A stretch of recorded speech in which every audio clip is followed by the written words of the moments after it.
The Ukrainians and the homeless Brits. I've had a lot of complaints of lately about how the Ukrainians are able to come over and live for free, yet still the UK government are not willing to help out their own homeless people. I've had people come over to my mum's house and complain about this. I've overheard phone conversations. I've seen it on the news. I've read the comment section of certain Facebook posts where everyone's got an opinion. Everyone's a gangster on Facebook. Yet still, they can't put their face on a camera and express their views and opinions. Stop pitying homeless people. They've put themselves in that position. They've made bad decision after bad decision after bad decision. Drug abuse, alcohol addiction. There's no smoke without fire. I'm not talking about that 1% of people that, something bad happened to them. I'm not talking about that 15-year-old girl who had to run away from home because she has an abusive stepdaddy and her mum ain't got her back. I'm not talking about that person. I'm talking about grown men and grown women that have made bad decision after bad decision for years. And that's why they're homeless. They probably done up the people them around them wrong. So that's why people them around them, family and friends, so-called family and friends, don't want to take them in. They're no good. There's a reason why they're out on the street and they're homeless. I'm not talking about that 1% of people that, bad things happen to them or whatever. Really. I'm talking about 99.9% of people. The reason why they're homeless, they made bad decision after bad decision.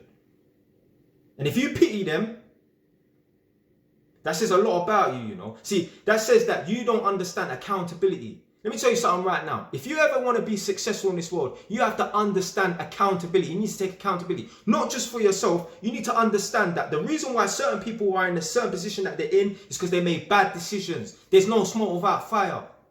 That don't mean I want to see people dying on the street. Don't get it twisted. What I'm saying is, when I see someone homeless on the street, I think to myself, well, they must have done and made bad decisions over a long period of time to put themselves in this position.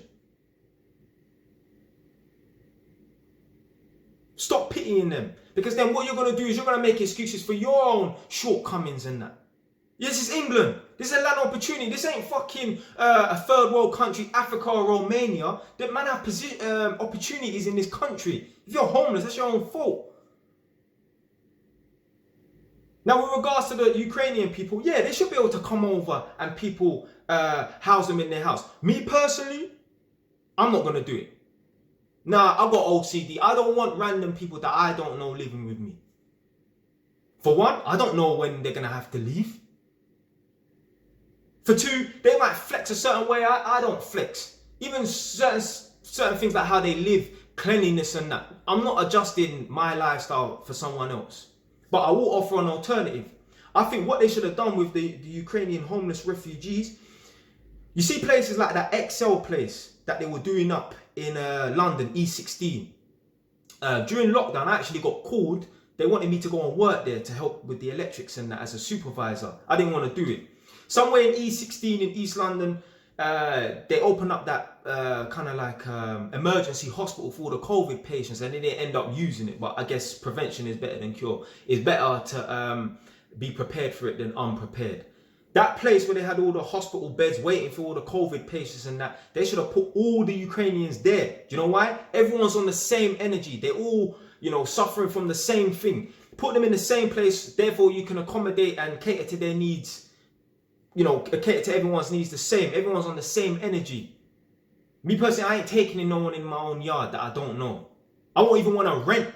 See, this is the thing. They're asking you to take people in for free. Maybe, I don't know, there might be a little bit of incentive to pay you in it. But certain people are taking in people for free. I ain't doing that. I don't even want random, normal people who have jobs that can go somewhere else living in my yard. That's just me personally, innit? If you want to take people in, that's up to you, innit? But me personally, I ain't doing it. I think that they should open up all the community centres. Forget about all these community centres and church services and that. That has to be put on hold, innit? Do your Zoom sessions with your church services and that, innit? Yeah? All the community centres across the country, open them up and put the people them in there. They're on the same energy. They got the same needs that need to be catered for, rather than dotting them around and spreading them around. Because you have to check it. And I'm not saying that, people should not take these people in. But some people might say, boy, I've been there for 6 months. Because you don't know how long they're going to be there for. They might say, I'm here for 6 months. Squatters' rights. What are you going to do? What are you going to do? I'm not saying that that's going to happen, but that's potential for it to happen. I know that won't happen to me. That won't happen to me just because of where I am. But you never know. Some people might fall victim to that. Give it enough time. We'll see in 6 months, a year's time. People say, well, boy, I don't want this person in my house. And they say, well, boy, squatters' rights and that. Think about it. You're going to have to live with someone that might not even speak the same language as you. That's long. There's going to be some mad language barrier in your own yard. I ain't doing that. I ain't doing that. Their culture is different to mine. Forget about skin color. I'm talking about the way they do things, the way they flex. And I ain't doing that. They might live dirty or whatever. Or you might not live clean enough for them. There's going to be a clash. I ain't doing that. But like I said, put them somewhere where everyone else is on the same energy and that. Open up their Rascal community centers, that Excel place, wherever they was going to have all the emergency COVID patients. Put them there, innit? So you can accommodate their needs. But the homeless people thing in Britain, don't help them. Don't help them. They made bad decisions after bad decisions. They need to get themselves out of their rut. The best help, like I said, I made a video about it. The best help is no help. Why are they homeless? Why are they not trying to get a job, sweeping the streets at least, to get themselves out of that homeless position? Why don't they have a skill or an education? So that, okay, they might have lost their house or whatever, but they can rent somewhere temporarily, still work, get themselves on their feet, and then get themselves back into a normal routine. There's no smoke without fire. I made a video about this the other day. Some people just have no ambition whatsoever. A man is born in England. English is his first language. He's born in a first world country with hundreds of opportunities. And the best thing that he could have became was a window cleaner. Are you fucking stupid? Seriously. You're born in England. English is your first language. Hundreds of opportunities. And the best thing you could have became is a window cleaner. You should be ashamed of yourself. Or a man is a rubbish collection. You know, like the bin man that come around. Seriously. I know, man. They push trolleys. I think it's IKEA or Costco. A man pushes trolleys. A man's born in this country. Or at least been over here from a young age. And the best thing that he could do is push trolleys. It's not that hard to become a mechanic or electrician. You see on my channel, man preach about man getting skills and trade. Because I know being a lawyer and a doctor ain't for everyone. It's not for me. Maybe I could have become a lawyer easily, but being a doctor, that's not for me. Man, I want to study for 8 years, but I'm telling man to do practical, easy things. It's not difficult to become an electrician. You don't have to be a fucking a physics major to become an electrician. It's not that difficult.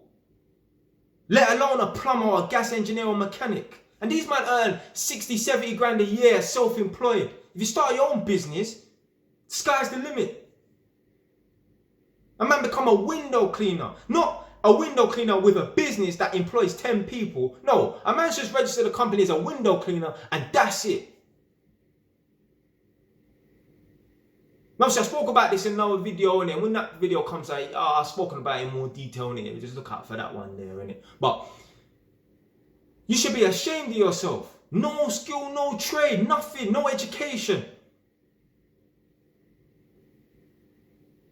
So that's why, man, don't pity these homeless people, because what I'm saying is the people them is made bad decision after bad decision. They need to take accountability. I've seen man in the same position. If you don't believe me, go and check it out. I'll tell you a few spots where I know homeless people in Edmonton alone. You see, when you come from Tottenham Hill station and you're going towards IKEA, there's a homeless man that hangs around there. If you come from the A406 and you want to get off the A406 into Edmonton on Montague Road, there's a homeless man that's underneath that bridge. He's been there for about a year. Furthermore, you know what?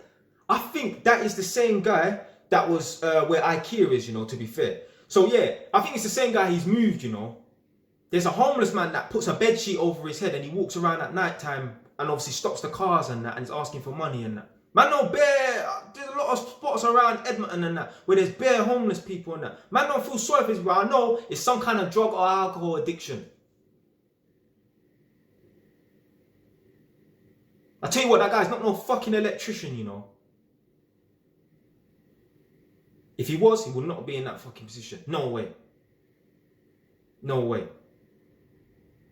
You know what? There was one guy actually though.